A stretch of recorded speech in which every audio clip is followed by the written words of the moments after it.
पंजाब के हाथों हार के बाद अब टेबल पर फंस गई है चेन्नई सुपर किंग्स की टीम। क्या प्लेऑफ से हो चुकी है बाहर? क्या कहता है टेबल का गणित? और अब कौन कौन है रेस में, जानेंगे इस वीडियो में। नमस्कार दोस्तों, मैं हूं यश तिवारी, आप देख रहे हैं क्रिकेट फटाफट का 1233वां एपिसोड। आज 2 मई की तारीख है और रोज की तरह आज भी आईपीएल को लेकर दिन भर की 10 बड़ी रिपोर्ट, बड़ी खबरें आपकी स्क्रीन पर हम परोसेंगे। तो एंड तक दोस्तों वीडियो को जरूर देखना, वीडियो को लाइक और शेयर भी जरूर करना। 2023 के आईपीएल के बाद से दोस्तों, चाहे 2024 का आईपीएल हो, नीलामी हो, ट्रेडिंग हो, रिटेंशन हो, शेड्यूल हो, और अब T20 वर्ल्ड कप की भी सारी खबरें हर रोज आपकी स्क्रीन पर हम परोसते हैं। तो चैनल को सब्सक्राइब नहीं किया तो फटाफट कर लीजिए, सब्सक्राइब बटन नीचे फटाफट हिट कीजिए और बेल आइकन दबाइए। चलिए दोस्तों, शुरुआत कर लेते हैं इस वीडियो की आज दिन भर की पहली बड़ी रिपोर्ट के साथ। तो आज बहुत बड़ा मैच होने वाला है क्योंकि सनराइजर्स हैदराबाद जो इस साल के आईपीएल में बहुत तगड़े फॉर्म में दिखी है, उनका मैच होगा विजय रथ पर सवाल राजस्थान रॉयल्स की टीम के साथ। ये मैच हैदराबाद में खेला जाएगा और शाम 7:30 बजे मैच शुरू होगा। आपको बता दूं दोस्तों कि राजस्थान रॉयल्स का जो किला है वो अभेद नजर आ रहा है। कोई भी ऐसी टीम नहीं है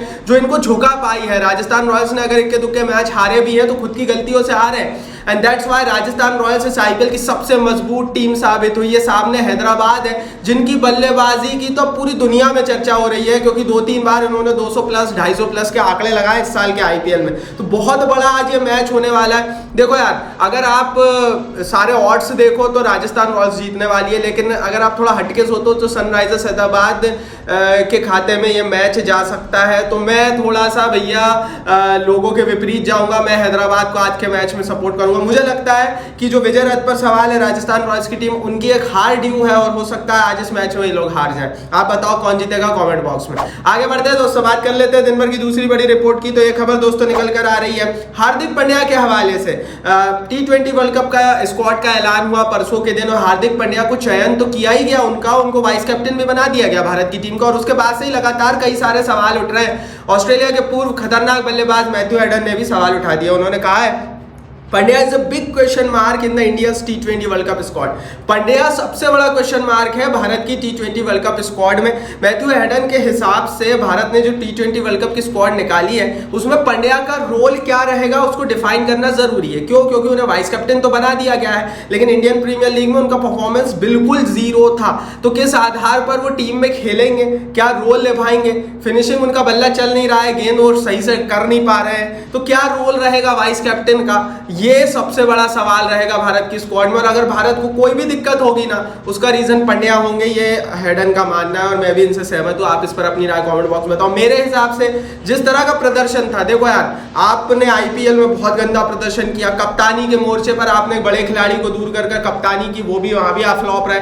आईपीएल से 4-5 महीने पहले से आप ऑलरेडी खेल से दूर थे। तो आपने ना इंटरनेशनल क्रिकेट खेला है ना आईपीएल में प्रदर्शन किया, तो किस आधार पर आपका सिलेक्शन हुआ है? सवाल तो उठता है। आगे बढ़ते हैं दोस्तों, बात कर लेते हैं दिन भर की तीसरी बड़ी खबर की। तो ये खबर दोस्तों निकल कर आ रही है रिंकू सिंह के हवाले से। रिंकू सिंह का T20 वर्ल्ड कप में सेलेक्ट नहीं होना भी अब एक बहुत बड़ा सवाल बन गया है। हालांकि रिजर्व में जाएंगे रिंकू सिंह, लेकिन उन्हें मेन स्क्वाड में 15 सदस्यीय स्क्वाड में सेलेक्ट नहीं किया गया है। बीसीसीआई के सोर्सेस बता रहे हैं कि संजू सैमसन और शिवम दुबे को प्रायोरिटी दी गई। रिंकू सिंह के स्थान पर संजू सैमसन एक दूसरा विकल्प थे विकेटकीपर का, दैट्स व्हाई उनको ले जाया गया। और दूसरी तरफ अगर मैं बात करूं दोस्तों ऋषभ पंत और शिवम दुबे की, तो ये दोनों फिनिशिंग टच प्रोवाइड करते हैं और आईपीएल में फॉर्म रिंकू सिंह का अच्छा नहीं था, and that's why Rinku Singh को बाहर किया गया। लेकिन सवाल ये नहीं उठता, सवाल ये उठता है कि इस समय बल्लेबाजी की T20 की रैंकिंग जो है, वर्ल्ड रैंकिंग है, उसमें नंबर 6 पर रिंकू सिंह चल रहे हैं। तो नंबर 6 पर चलने वाला दुनिया में खिलाड़ी बाहर बैठा है। क्या ये बहुत बड़ी गलती तो बीसीसीआई के हाथों नहीं हो गई?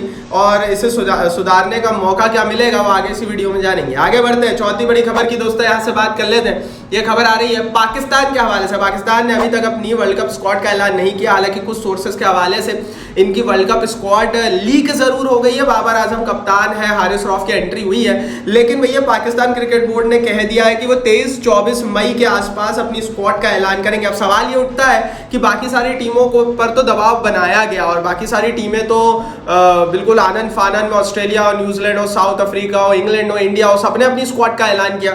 लेकिन आखिर ऐसा क्या हुआ कि भैया पाकिस्तान नहीं कर रहा है? इस पर सवाल जरूर पूछा जाना चाहिए। कोई कोहिनूर या कुछ अलग तो ये लोग लाएंगे नहीं, इनके पास जो 15 बंदे उनका ही ऐलान करना है इन्हें। तो क्या करेगा पाकिस्तान इन 25 दिनों में?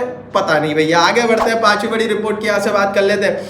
तो यार 25 मई की एक जो तारीख है वो सचमुच भारत के लिए भी सही हो सकती है T20 वर्ल्ड कप के हवाले से। दरअसल दोस्तों अभी जो स्क्वाड का ऐलान हुआ है वो प्रोविजनल स्क्वाड है और 25 मई तक हर टीम हर देश अपनी वर्ल्ड कप स्क्वाड में बदलाव कर सकता है। मतलब अभी भी BCCI के पास मौका है, रोहित शर्मा के पास मौका है कि इन 25 दिनों के IPL में अगर कोई खिलाड़ी चल जाता है तो आप उनकी एंट्री करा सकते हो और किसी आउट ऑफ द फॉर्म खिलाड़ी को बाहर कर सकते हो। सवाल कई सारे खिलाड़ियों पर उठ रहे हैं, चाहे वो रिंकू सिंह हो, चाहे वो ऋतुराज गायकवाड़ हो, चाहे वो T नटराजन हो, खलील अहमद हो, कई सारे ऐसे प्लेयर्स से अच्छा फॉर्म अच्छा प्रदर्शन होने के बावजूद भी सिलेक्शन नहीं हुआ है। एंड उसके लिए 25 तारीख की जो डेट है अब उस पर सबकी निगाहें नजर है। आगे बढ़ते हैं दोस्तों, ऐसे बात कर लेते हैं दिन भर की 6वीं बड़ी रिपोर्ट की। तो ये रिपोर्ट दोस्तों निकल कर आ रही है मयंक यादव के हवाले से।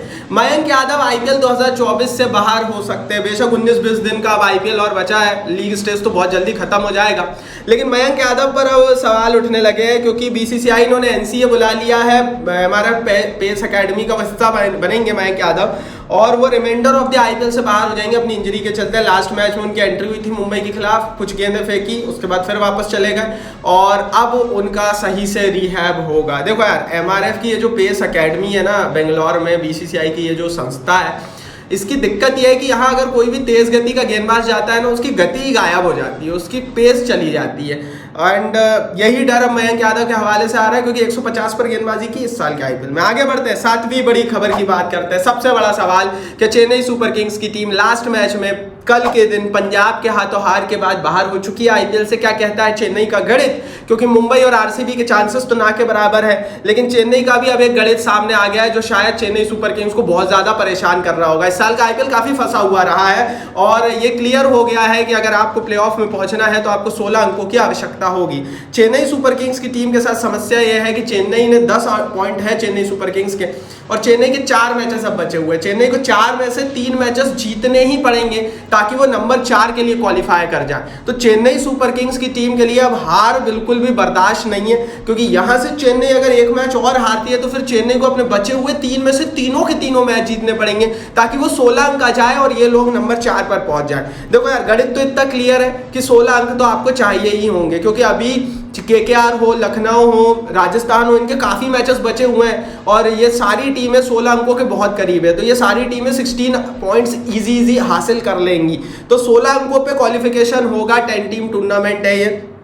मुझे ऐसा लगता है दोस्तों कि चेन्नई सुपर किंग्स की टीम फंस सकती है। मुझे ऐसा लगता है दोस्तों कि चेन्नई सुपर किंग्स की टीम को एक बहुत अच्छा क्रिकेट अब खेलना पड़ेगा। इसका मतलब ये नहीं है कि चेन्नई खराब टीम है, बट इसका मतलब ये है कि जो बाकी टीम है उन्होंने बहुत अच्छा क्रिकेट खेल लिया है, चाहे वो हैदराबाद हो, चाहे वो लखनऊ हो, चाहे वो KKR हो, चाहे वो राजस्थान रॉयल्स हो। मुश्किल हो रहा है ये देखना कि कौन डिजर्विंग है प्लेऑफ के लिए। तो आप बताओ दोस्तों, आपके हिसाब से कौन सी 4 टीमें प्लेऑफ में जानी चाहिए? चेन्नई का गणित मैंने बता दिया, इम्पॉसिबल नहीं है, पॉसिबल गणित है, टीमें पहुंचती है और मेरे हिसाब से चेन्नई कर सकती है, चांसेस हैं लगभग 50%। क्या आगे बढ़ते हैं, 8वीं बड़ी खबर की बात करते हैं। ये खबर दोस्तों टेबल के हिसाब से, टेबल के गणित के हिसाब से निकल कर आ रही है। अब क्या कहता है टेबल का गणित वो देख लेते हैं। जैसा मैंने कहा 16 पॉइंट मिनिमम रिक्वायरमेंट रहेगी ही अगर आपको क्वालिफाई करना है। तो KKR और राजस्थान रॉयल्स लगभग डन है। अगर आप प्रैक्टिकली देखें तो राजस्थान रॉयल्स के तो 16 पॉइंट्स हैं, KKR के मैचेस काफी बचे हुए हैं, 5 मैच बचे हुए हैं और KKR के ऑलरेडी 12 पॉइंट हो गए, तो KKR के लिए इजी होगा। उसके अलावा लखनऊ SRH फ्रंट रनर है नंबर 3 और नंबर 4 के लिए अगर आप टेबल देखें तो, क्योंकि लखनऊ और SRH दोनों के पास मैचेस बचे हुए हैं और पॉइंट्स भी हैं। चेन्नई थोड़ी सी फंस गई है, चेन्नई बैकसीट पर चली गई है। चेन्नई अब नंबर 5 के मतलब है तो नंबर 4 पर ही चेन्नई, पर दावेदारी में नंबर 5 पर चली गई है, नीचे खिसक गई है। क्यों? क्योंकि भैया देखो चेन्नई सुपर किंग्स को बचे हुए 4 में से 3 मैचेस जीतने, तो ये 5 टीमों के बीच ही खेल होने वाला है। आउटसाइड चांस फिर हम दिल्ली को देते हैं, फिर बाकी टीमों को देते हैं, लेकिन ये जो बची मैंने आपको 5 टीम बताई इनके बीच ही ये खेल होने वाला है। अब देखते हैं खेल कौन जीतता है। फिर बोल रहा हूँ भैया बताओ आप कौन सी 4 टीमें प्लेऑफ में जाएगी, कौन सी 2 टीमें फाइनल खेलेगी? अपनी राय कारण सब कुछ नीचे कमेंट बॉक्स यूट्यूब ने आपके लिए दिया, फटाफट लिखकर बताइए। आगे बढ़ते हैं दोस्तों, बात कर लेते हैं दिन भर की 9वीं बड़ी रिपोर्ट की। तो ये खबर दोस्तों ऑरेंज कैप की दौड़ के हवाले से निकल कर आ रही है। इस समय टेबल पर ऋतुराज गायकवाड़ ने विराट कोहली को पीछे कर दिया। ऑरेंज कैप की दौड़ में गायकवाड़ 509 रन बनाकर नंबर 1 पर आ गए, विराट 500 रन के साथ नंबर 2 पर, सुदर्शन 418 और KL राहुल 406 रन के साथ नंबर 3 और नंबर 4 पर। सवाल ये उठता है बीसीसीआई ने कहा था कि भैया आईपीएल के प्रदर्शन को हम देखेंगे और उसके बाद चयन करेंगे। अब यार देखो, ये जो टॉप 4 मैंने बताया, इनमें से 3 का सिलेक्शन टी20 वर्ल्ड कप में नहीं हुआ है। यशस्वी जायसवाल इस लिस्ट में है नहीं, रोहित शर्मा इस लिस्ट में है नहीं जिनका चयन हुआ है। खैर रोहित तो कप्तान थे, लेकिन जायसवाल, सूर्या यादव, इनका चयन जिनका हुआ है वो इस ऑरेंज कैप की दौड़ में नहीं है। तो आईपीएल के परफॉर्मर्स खिलाड़ियों का सिलेक्शन नहीं हुआ है। सवाल सबसे ज्यादा गायकवाड़ के हिसाब से उठता है, क्या यशस्वी जायसवाल के स्थान पर आप गायकवाड़ को ले जा सकते थे? सवाल तो उठेगा। और क्या आपकी ये गलती कहीं वर्ल्ड कप ना हमें हरवा दे? क्योंकि देखो यार, सीधी बात है, जिसने प्रदर्शन किया है आप उसको बाहर बैठा रहे हो। जो मेरिट है उसके आधार पर गायकवाड़ तो इस समय ऑरेंज कैप लेकर घूम रहा है, आप उसको ले नहीं जा रहे हो वर्ल्ड कप में, जो कि आपके यशस्वी जायसवाल की जगह ले सकता था। तो सवाल तो उठेगा। और जब आपने खुद ने बोला है बीसीसीआई ने कि भैया आईपीएल का प्रदर्शन हम देखेंगे, तो आईपीएल का प्रदर्शन में तो गायकवाड़ का सीधा सीधा आग बंद करके सिलेक्शन होना चाहिए था। तो सवाल उठ रहा है, ऑरेंज कैप की दौड़ बहुत सारी चीजें बोल रही है। आगे बढ़ते हैं 10वीं बड़ी खबर में, पर्पल कैप की दौड़ देख लेते हैं। हर्षल पटेल, बुमराह, रहमान 14 अंकों के साथ इस समय टॉप पर बने हुए हैं। हर्षल पटेल का सिलेक्शन नहीं हुआ है। अर्शदीप सिंह, कॉटजी, मुकेश, पातिराना, नटराजन, चहल 13-13 विकेट के साथ नंबर 2 पर बने हुए हैं, जिसमें ना नटराजन का सिलेक्शन हुआ है ना मुकेश का सिलेक्शन हुआ है। तो इन दोनों का भी सिलेक्शन नहीं हुआ है। सवाल फिर वही उठता है कि आपने जब स्क्वाड चुनी तो सिराज का सिलेक्शन क्यों किया? आप तो आईपीएल का प्रदर्शन बोल रहे थे। तो सवाल पर्पल कैप की दौड़ पे भी है, सवाल ऑरेंज कैप की दौड़ पर भी, और सवाल टी20 वर्ल्ड कप पर भी उठता है। देखो यार, वर्ल्ड कप हमें जीतना है, सीधी बात। और उसके लिए मेरे हिसाब से पार्शलिटी नहीं होनी चाहिए। उसके लिए अगर कोई चल रहा है तो उसकी एंट्री होनी चाहिए। बाकी इस पर आप अपनी राय जरूर बताना। खैर मेरे हिसाब से तो मैं तो एक ही चीज मानता हूँ कि जब तक रोहित और विराट रहेंगे टीम में, और जब तक ये दोनों चलते रहेंगे, तो वर्ल्ड कप भारत के बहुत करीब रहेगा। और भैया अगर ये दोनों का फॉर्म गया ना, तो आप किसी को खिला लो, वर्ल्ड कप तक पहुंचाने वाला खिलाड़ी कोई नहीं है। ये दो हैं, रोहित, विराट, और इनके दम पर हमें वर्ल्ड कप खेलना है और ये हमें जिताएंगे। चलिए दोस्तों, ये तो थी दिन भर की 10 बड़ी खबरें। कमेंट बॉक्स में जरूर बताना कौन सी खबर आपको अच्छी लगी, कौन सी नहीं, और क्यों। यूट्यूब कमेंट बॉक्स आपके लिए दिया, अपनी राय लिखना, इस वीडियो को लाइक और शेयर करना, टेलीग्राम पर ज्वाइन करना, चैनल को सब्सक्राइब नहीं किया अभी तक तो सब्सक्राइब का बटन नीचे फटाफट हिट करके बेल आइकन दबाना।